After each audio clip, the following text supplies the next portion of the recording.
دوستو، کیا آپ جانتے ہیں کہ حضرت جبرائیل علیہ السلام نے ایک بچہ پالا تھا جو کہ آگے چل کر لوگوں کو اللہ کے احکامات سے گمراہ کرتا تھا؟ مجھے یقین ہے آپ نہیں جانتے ہوں گے اور آپ کے ذہن میں سوال آ رہا ہوگا کہ یہ شخص کون تھا۔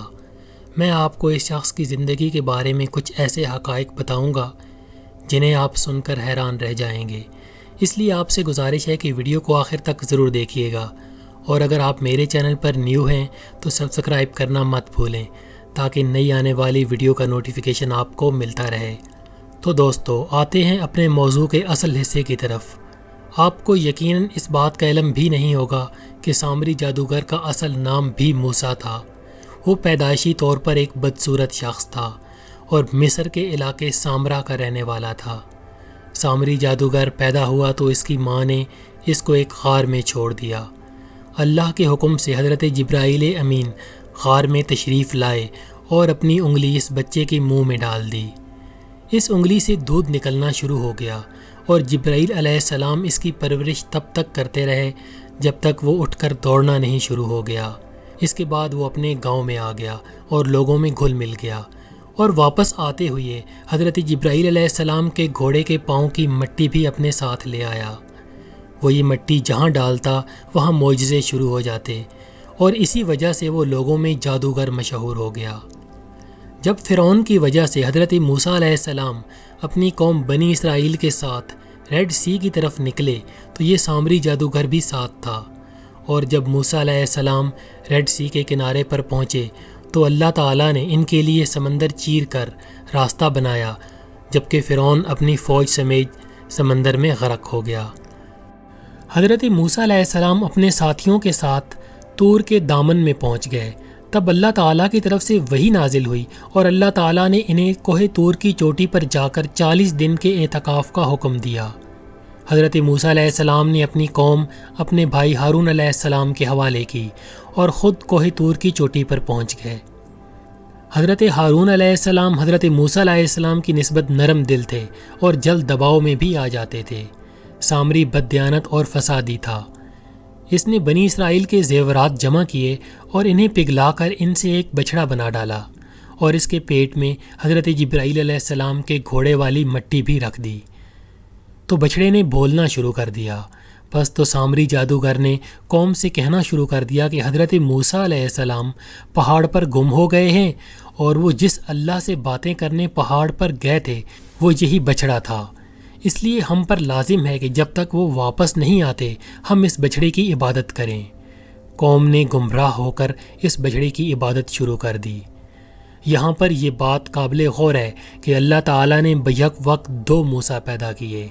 ایک کی پرورش فرعون کے محل میں ہوئی، جبکہ دوسرے کی پرورش حضرت جبرائیل علیہ السلام نے کی۔ یہاں پر اللہ تعالیٰ نے ہم لوگوں کے لیے ایک سبق رکھا ہے کہ اللہ تعالیٰ کی توفیق ہو تو ایک موسیٰ فرعون کی گود میں پل کر بھی موسیٰ کلیم اللہ بن جاتا ہے، جبکہ اگر اللہ کی توفیق نہ ہو تو دوسرا موسیٰ حضرت جبرائیل علیہ السلام کی نگرانی میں اور ان کی انگلی چوس کر پلنے والا بھی سامری جادوگر بن جاتا ہے۔ یہاں پر یہ بات بھی ہمارے لیے پیغام ہے کہ ناموں کی کوئی حیثیت نہیں ہوتی۔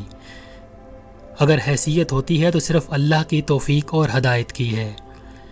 دوستو، حضرت موسیٰ علیہ السلام کوہ طور پر عبادت کے بعد واپس آئے تو انہوں نے اپنے قوم کو کفر و شرک میں مشغول پایا تو آپ غصے میں آ گئے۔ قرآن مجید میں ذکر ہے کہ حضرت موسیٰ علیہ السلام نے غصے میں آ کر حضرت ہارون علیہ السلام کی داڑھی اور سر کے بال پکڑ لیے اور کہا کہ جب لوگ گمراہ ہو رہے تھے تو تم میرے پیچھے کیوں نہیں آئے تھے اور تم نے میرے حکم کی نافرمانی کیوں کی؟ تو حضرت ہارون علیہ السلام نے کہا کہ میں ان سے ڈر گیا تھا اور مجھے خطرہ تھا کہ یہ مجھے قتل کر دیں گے۔ حضرت ہارون علیہ السلام اور حضرت موسیٰ علیہ السلام کا یہ مکالمہ جس جگہ پر ہوا تھا وہ جگہ آج بھی کوہ طور میں مقام ہارون کے نام سے مشہور ہے۔ اللہ تعالیٰ کے حکم پر بنی اسرائیل کے مومن لوگوں نے کافر لوگوں کو قتل کر ڈالا اور بچھڑے کو آگ میں ڈال کر بہا دیا۔ آپ نے بچھڑے کا وہ مواد جہاں پھینکا تھا اللہ تعالیٰ نے وہ جگہ عبرت کا نشان بنا کر محفوظ کر دی۔ سامری کے بارے میں اس کے بعد 2 روایات ہیں۔ پہلی روایت کے مطابق تو بنی اسرائیل کے لوگوں نے سامری کو قتل کر دیا تھا، جبکہ دوسری روایت کے مطابق وہ سرائے سینا سے فرار ہونے میں کامیاب ہو گیا تھا اور سفر کرتے کرتے یمن کے علاقے جس کا نام حضر موت ہے وہاں پر پہنچ گیا۔ وہاں پہنچ کر اس نے اپنا قلعہ تعمیر کیا اور اپنے شاگردوں کو جادو کی تعلیم دینے لگا۔ یہ علاقہ ابھی بھی عمان کے شہر سلالہ میں موجود ہے۔